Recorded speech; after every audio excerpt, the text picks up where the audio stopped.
Okay, we're joined now by Wofford coach Dwight Perry and student athletes Jackson Silvels, Corey Tripp, and Jeremy Lorenz. We will kindly ask Coach for an opening statement, then direct all questions to the student athletes. When that's finished, they can be excused, and we will return to questions for Coach. Coach, if you would, please start us off. Yeah, obviously, first off, congratulations to Tennessee.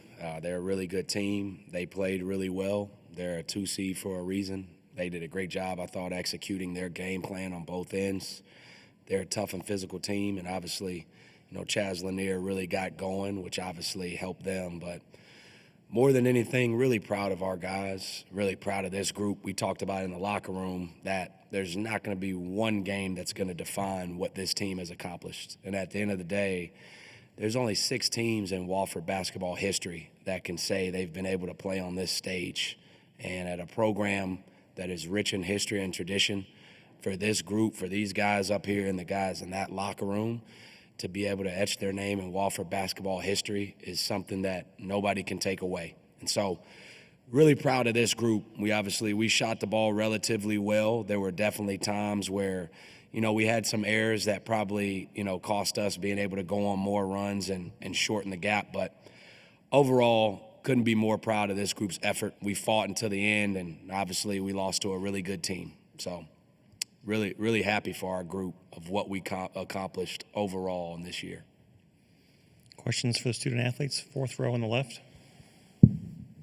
Isaac Bourne, Mid-Major Madness. Jackson, you're getting to come back to your home state and play in an arena that you were denied a trip to your senior year of high school. What does that mean to be able to come back in here and have a great performance? Obviously it's pretty cool, but I was just focused on doing all I could for our team. I know that, it's obviously a great experience for me, but the team is more important. And, we, like Coach said, we lost to a really good team today. Credit to Tennessee. They're a very, very good team. I'm just blessed to be able to put this jersey on, and very blessed to be a Wofford Terrier.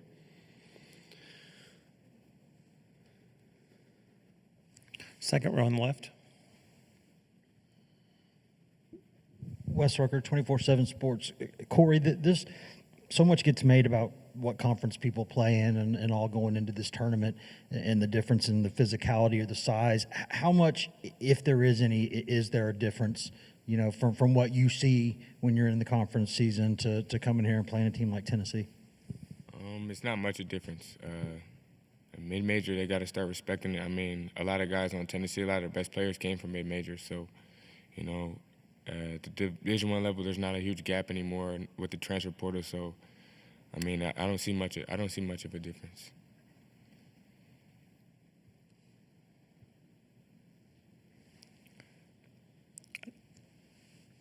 Same person on the left. Wes Rucker, 24/7 Sports. Jeremy, you were able to bust free a few times there on that right elbow and hit a couple of shots. Was that something that Tennessee was given space there, or was that something that you kind of went into the game thinking, if I can get to this spot here, I can have some success? No, I think that was just completely the way they were playing. I know that's something that I can cause problems with for teams that play in the 5 is their big guys aren't always used to guarding a guy out there who can shoot it, and I think that's something that I realized that I was going to be able to take advantage of. I didn't know going in, but it's always something I look to exploit with teams, and it was there, and shot the ball with confidence, and luckily they went in. Third row on the right. Zach Gagan, Kentucky Sports Radio.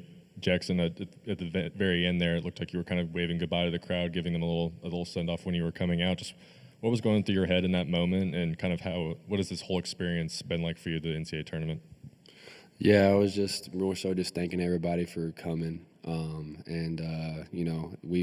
We've had a lot of support this year, especially at the Southern Conference tournament. Everybody who was there knows how great of an atmosphere that was, and that was because of the Wofford faithful. So for people to come up here and spend money and spend time and go all the way from Spartanburg to here, wherever they came from, it meant a lot to me. And I know my teammates as well. But also, I was just trying to soak it all in. Obviously, this is a once-in-a-lifetime experience, and I knew that. So just tried to do my best today and leave it all on the floor. Anything else? Fourth row on the left. Isaac Bourne made Major Madness. Corey, the shot's not falling from deep today, but you're able to find your way inside a couple times. Tennessee, one of the better defenses on the inside in the country. How are you? What strategies were you taking to get the ball on the inside and score in there? Just trying to pick my spots, find the gaps, see who's sleeping in the gaps, and just playing aggressive. That was our game plan, to get in the paint and play under control, and I just try to do that to the best of my ability. Great. Thanks so much for your time. We appreciate it. Thank you. Thank you. Coach, if you'll stay here for. We'll open it up for questions for Coach.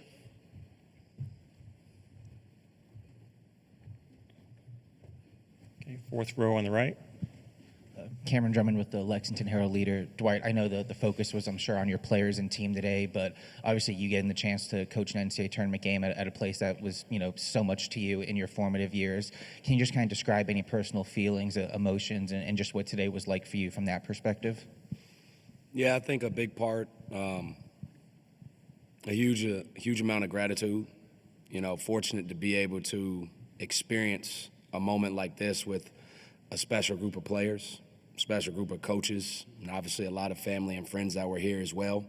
To be able to experience that anywhere, I think is something that I don't take for granted. To be able to experience it at a place, as special as Rupp Arena in Lexington, Kentucky, that I was able to, grow and mature from a young man into a man, is something that I can't even really fully put into words. So really, really appreciative, and just have a high level of gratitude to be able to experience such a special event at a special place. Fourth row on the left. Coach, you go into the SoCon tournament as one of the lower seeds, and then you're able to get through some tough teams in what is a really talented conference this season. What was your message to your team going into the postseason that gave them the ability and the fight to be able to go through that winning streak and then bring it into Rupp Arena tonight to fight with a good Tennessee team? Yeah, there's no hiding. Obviously, we've had some ups and downs, but a lot of that comes from us playing really good teams, and it starts in the non-conference. We played one of the 40th toughest non-conference schedules in the entire country. And so there's definitely games we wish we had back that I thought, and our whole program thinks we could have won, but we didn't. But we challenged ourselves and pushed ourselves. And you can apply that same philosophy and logic to the conference. The Southern Conference is one of the 5 best mid-major leagues in the entire country. There's 6 top 150 teams in that league. And honestly, this year is really not an anomaly. The last 5 or 6 years has been one of the best mid-major leagues in the entire country. And analytically, we were one of the 3 best teams. So again, similar to the non-conference, we definitely dropped games that we wish we didn't and we wish we could have had back. But you bottle all that up, we were a really good basketball team, and obviously our record may not have indicated that, but we were still playing really good ball. And so there wasn't a whole lot that I had to say. Our team knew we were a great offensive team, and we were really putting things together, and we were playing really hard and well defensively. And we went into the conference slate. The 3 teams we played, we had already beaten. And obviously they're really good teams. And the reality is, in order to win 3 games in 3 days in Asheville, you're going to have to beat 3 really good teams. And to our guys' credit, they had the confidence, A, because they've beaten a lot of those teams, or we've been in a position to have really good success against those teams. And so credit our guys for staying with it, for believing. I think a lot of guys, a lot of teams, would have let that adversity shut them down. But our guys kept fighting and kept staying true to our overall message. And I thought, credit to them. And it's a big reason why we were cutting down the nets on Monday night. Second row right here on the left.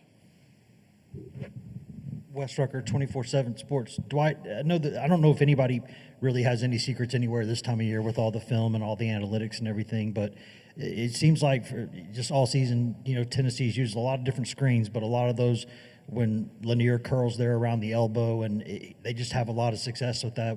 What is it, I guess, schematically or with the talent or whatever it is that makes that difficult for people to stop? Well, first and foremost, he's a great player, right? It's a reason why he was able to have the success he had at North Florida, and similar, right, to a Dalton Connect last year, has been able to transfer and have similar success, if not more, at Tennessee. He's a really good player. I thought we did a pretty decent job. A lot of times he took 22 shots. I bet you 2/3 of those were contested shots. He elevates on his jumper. He obviously has a really high release. So even if you're there, he's still going to be able to get those shots off. And so a credit to him. I thought he does a really good job. No matter if you're in front of him or not, he can really get a shot off against anybody. And he's not a guy that can just catch and shoot. He's quick. I think he does a really good job of utilizing screens. They do a great job with their size and physicality of setting great screens for him.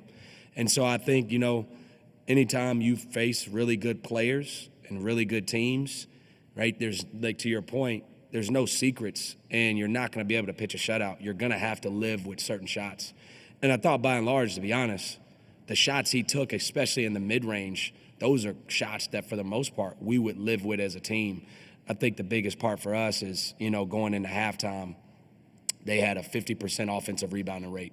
So when we were getting decent quality looks that they were missing, they were getting back half of those. We did a better job in the second half, but with a team like Tennessee, to spot them a 9-point lead at halftime, and obviously, large credit goes to them for getting that lead, it's going to be really hard to make up ground. I thought we did a better job in the second half of being able to score, but we just weren't able to generate enough stops, and obviously a large credit goes to their ball movement and their screening and shot making. Back row on the left. Gavin Allen, iHeartMedia. Coach, can you just kind of talk about, you talked about how Wofford made it here and, your guys' history and just being here. What does it mean for you guys to go forward and knowing that this is a place that you all deserve to be? You guys fought. You had a great season. This is somewhere for your guys that you all deserve to be here. Moving forward, going into the offseason and things like that, knowing that you guys have a goal every year to be back here, what does that look like for you all going forward? And how can you reassure your guys and knowing that this is something that you guys work and strive for each and every day in practice and in games and, in the film room? And what's that going to look like for you guys? And just if you could just talk about that a little bit. Yeah, we have a great group of guys. And to your point, this is a rich history and tradition. And, one thing we talk about, and obviously I'll be honest, a large credit goes to Mike Young, right? The foundation that has been laid and what we stand on right now as a program, a large part of that is due to him and the foundation and the culture that he really helped cultivate here, starting with their first championship in 2010. And so for us, we talk about it and we're open and honest with it. And I thought our guys, they did a great job today. Us just being here, right, for a lot of teams, just getting to the NCAA tournament is more than enough. And there's nothing wrong with that. Everyone's situation, every program is different. And for us, we talk about it in recruiting. It's not about just making it to the NCAA tournament. Be open and honest. Our goal is to be a Sweet 16 team. And there's people that probably will look at that and say, that's a little bit delusional or that's too unrealistic. But to be honest, like no one in that locker room, coaches, players, no one cares whether it's unrealistic or not. We know it's realistic. It's going to take a lot of hard work.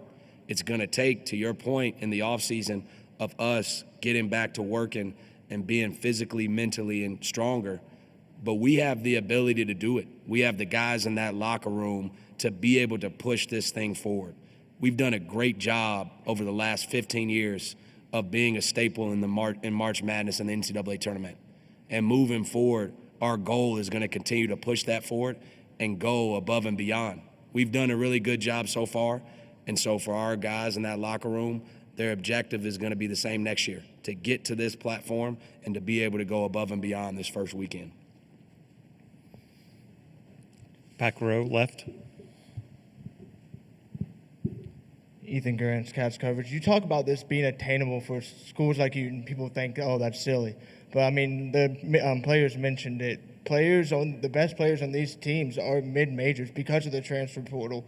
So going into the season, is that kind of a mindset you show? Like, look, these guys are going here, and you're playing against guys that you were playing against last year in mid-majors.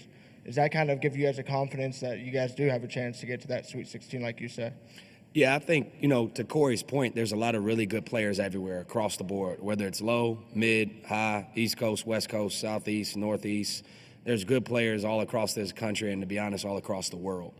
And so for us, when the year starts with the group we have, we can't worry about what other teams are doing, how good other teams are. All we can focus in is how Wofford basketball can be the best that we can be. And so for us, when we have the group that we have, that's going to be our singular focus. And it was this year. Our goal was to be the best possible team that we can be at the end of the season in March. We wanted to be playing our best basketball. And our guys did that. And we came up short tonight. But I tell you what, there wasn't a group I've been around that's been able to maximize and reach their fullest potential more than the group that I was able to coach this year. And I couldn't be more proud. And so I think it starts with that. When you have a group of 4 seniors that, again, laid the foundation for what's to come moving forward, I think when you have guys that come in behind them, it only helps elevate and push what we're trying to do forward more and more. And so when the offseason starts, we got to get to work. The work starts really quickly. We're going to obviously give guys some time off, but starting this spring and summer, it's time to get back to work, and I think our guys are up for the challenge. Coach, we appreciate your time. Thanks so much. Thank you.